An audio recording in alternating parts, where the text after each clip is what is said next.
Hello, I'm Dallas Dalton Fennell, and today I'll be doing a PowerPoint presentation over my general sociology class, and today it will be over social norms in the 1920s compared to the norms of the 2020s. Here's my key for the presentation.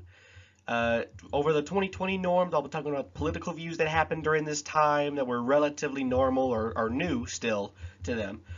Schooling factors, racial discriminations, women's suffrage, and over an individual who I think had the most impact during this time, known from the article as the spirit of the 1920s. And over the 2020 norms, I'll prospect and give examples over the 2020 norms, like things that we find to be normal or situations or issues that we think uh, should be looked over, such as human rights, humanistic views, and the pandemic. So here is the 2020 norms, and first on the list is political views. For the political views that happened during this time, the Democratic Party became divided between urban and rural.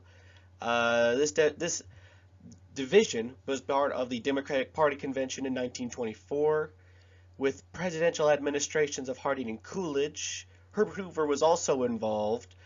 He was both Harding and Coolidge's Secretary of Commerce. There is starting to show World War II events such as the Treaty of Versailles having tension between the Americans, which made it so no expansion for its roles overseas. There was an increase in foreign markets business, however, because of this, and mineral resources have also increased. Being found, I mean. Mineral resources being found.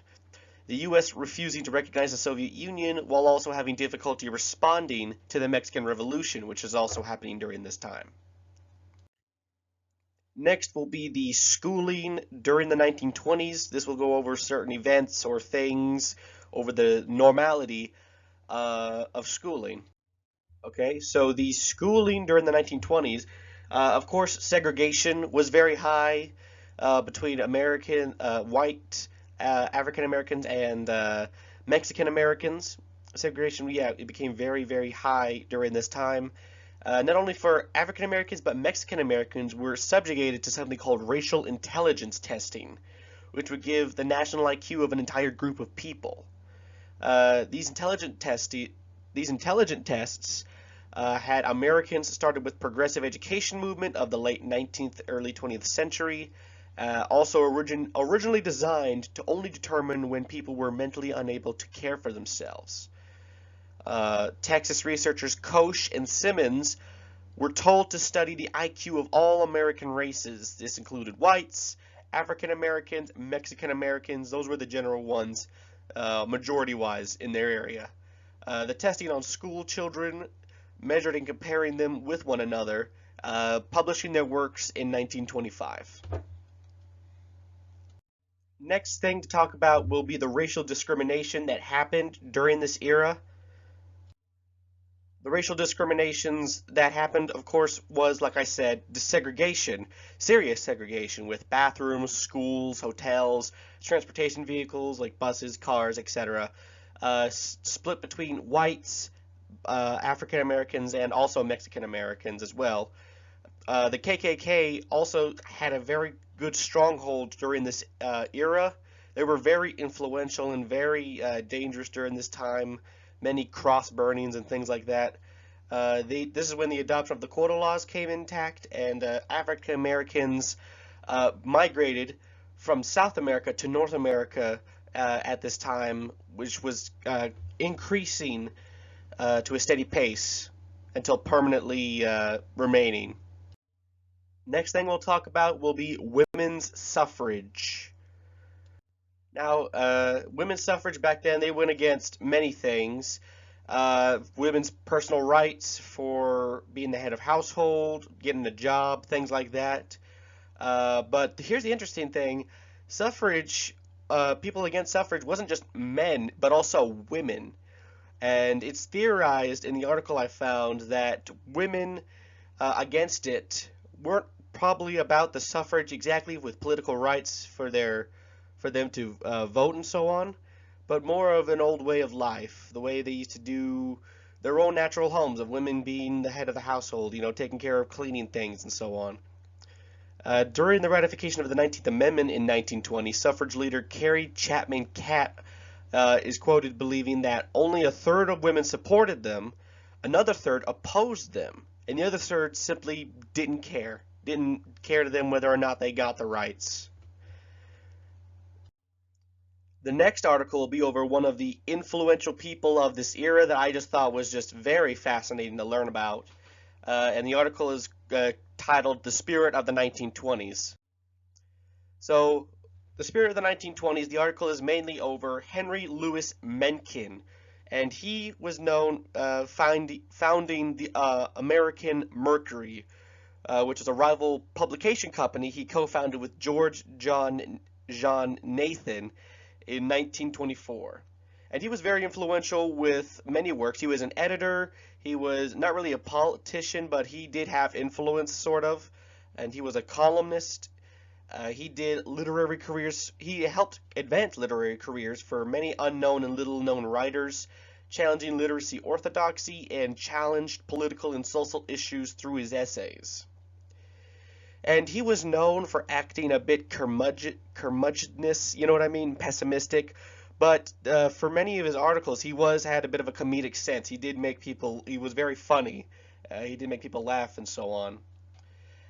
He was also involved in the Scopes monkey trial, which was over how Darwinism, the theory of evolution, should be taught in school, whether or not. And he was actually the reason why it was called the monkey trial in the first place.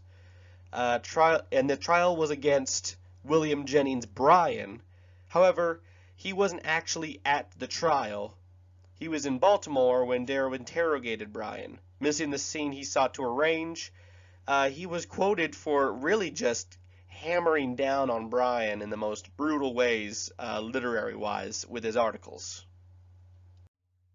And now we move to 2020 norms, things that we find normal in average, everyday 2020. And the first thing we'll be over is women's rights. And this will be over how females are given full rights to everything. They have full rights. The Suffrage Act and everything is already passed through at this time, duh. And some writers in the world today comment that women are pretty much as powerful as Wonder Woman, given how strong and motivation they are. However, there are a few downsides to this with some women. Some women often blame the media for making unrealistic fixations over the human body and behavior as Wonder Woman. One interesting thing that happened recently was over a white woman named Dana Schutz, who painted a piece over Emmett Till, which is the story, a historical event where Emmett Till, a black man, was hanged for being falsely accused for talking to a white woman. So he didn't actually do this. The woman lied, and he got hanged for it. Many demanded the painting be burned, the painting over Emmett Till, I mean. Many wanted it taken down. Some said that Schutz, being a white woman, painted Emmett Till's mutilated face, communicates not only tone deafness towards the history of his murder, but ignorance of the history of white women's speech in said murder. Though the article that talked about these particular things, the writer did specify, though, that though the article obtained in this piece goes on to say that this quote is eliminating the right of an entire group of people to address a historical event, and they want to enforce these rules to a molecular level of sorts. These rules for them to say or do whatever they say. And I do think that makes a lot of sense. I do kind of agree with that. As an art critic perspective over this, don't really think they have much of a say, since it is an historical event that she is portraying in actuality, in actual style over what happened. He was hanged. He was brutally murdered, but they went against it because it was a white female who painted it, which I don't think makes a lot of sense. Next, we'll be going over humanistic views in average everyday life now.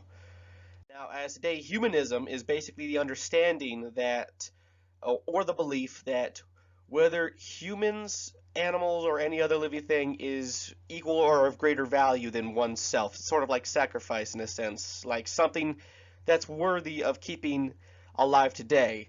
And comparing this to with like the 1920s era of things of anti-humanistic factors, which did happen back then, was like the Nazis or the communist genocides, with today's anti-humanistic factors like ISIS.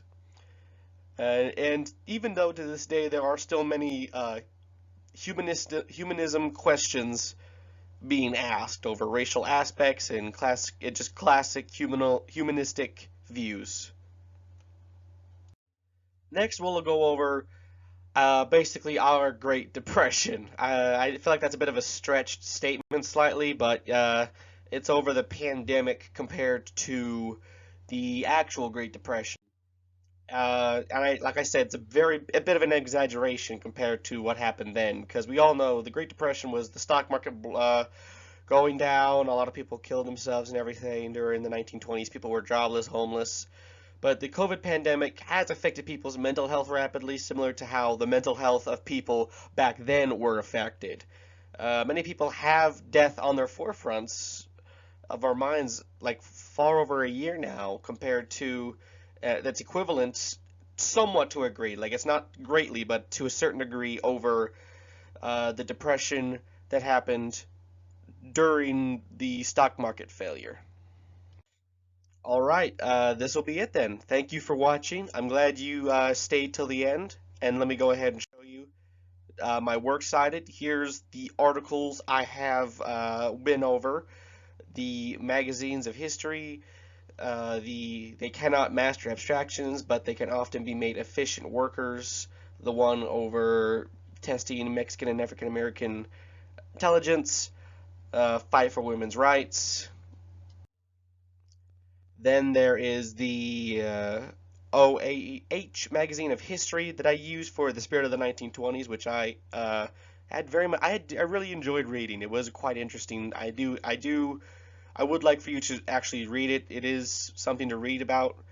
And then the Awakened by Death, Classical Humanism in Modern Societies, and the Razor's Edge, which spoke mainly over women's rights and trying to walk a fine line for rights and privilege and so on. And this is mainly over the websites, over the images I used, and this is in order. I inadvertently had the last slide we just saw not in order, sadly. The last three over the modern day era. I do apologize for that. And then here's more of these works cited, and here's the rest of them. And this is it. I hope you enjoyed this video. I hope it was educational and useful for your time. Thank you, and have a good day.